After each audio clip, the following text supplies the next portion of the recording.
মেয়েদের ঋতুকাল চলাকালীন অবস্থায় রোজা রাখতে পারবে না বোন? আমার বোন জিজ্ঞাসা করেছেন, এটা চমৎকার প্রশ্ন। আল্লাহ রাব্বুল আমিন মেয়েদের ঋতু অবস্থাতে সালাত এবং সিয়াম উভয়টাকেই মওকুফ করেছেন, এটা আপনার থেমে থাকবে।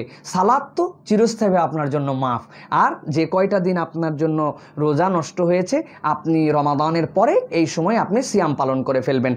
আরেক বোন প্রশ্ন করেছেন যে ঋতু চলাকালীন অবস্থায় রোজা রাখতে পারবে কিনা, আর ঋতু বন্ধ করে আমরা রোজা রাখতে পারি কিনা।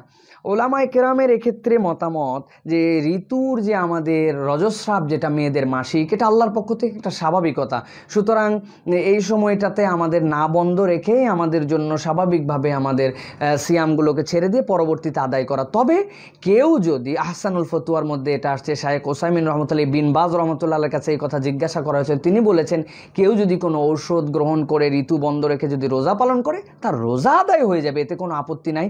তবে এতে আমাদের জন্য কল্যাণের থেকে অকল্যাণ বেশি, কারণ এটা আমাদের একটা স্বাভাবিক পিরিয়ড যেটার মাধ্যমে মেয়েদের মনোদৈহিক শারীরিক অনেক পবিত্রতা রয়েছে এবং উপকার রয়েছে। সুতরাং আল্লাহর দেওয়া সাধারণ ন্যাচারাল সব কিছু সিস্টেমের মধ্যে আমাদের জন্য বরকত আছে।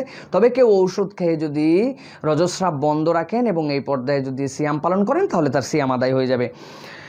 আরেকজন জিজ্ঞাসা করেছেন ঘরে প্রাণীর ছবি থাকলে নামাজ হয় না, অনেকে বলেন পেছনে বা পাশে থাকলে। আসলে প্রিয় ভাইরা, ঘরে প্রাণীর ছবি থাকলে সালাত হয় না কথাটা আমাদের জন্য ভুল।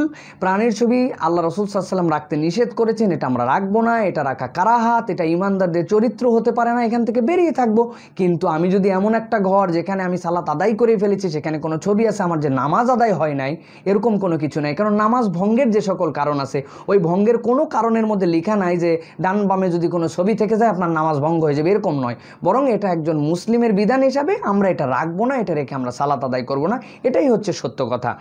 আরেকজন জিজ্ঞাসা করছেন তারাবির 4 রাকাত পরপর দোয়ার বিধান কি?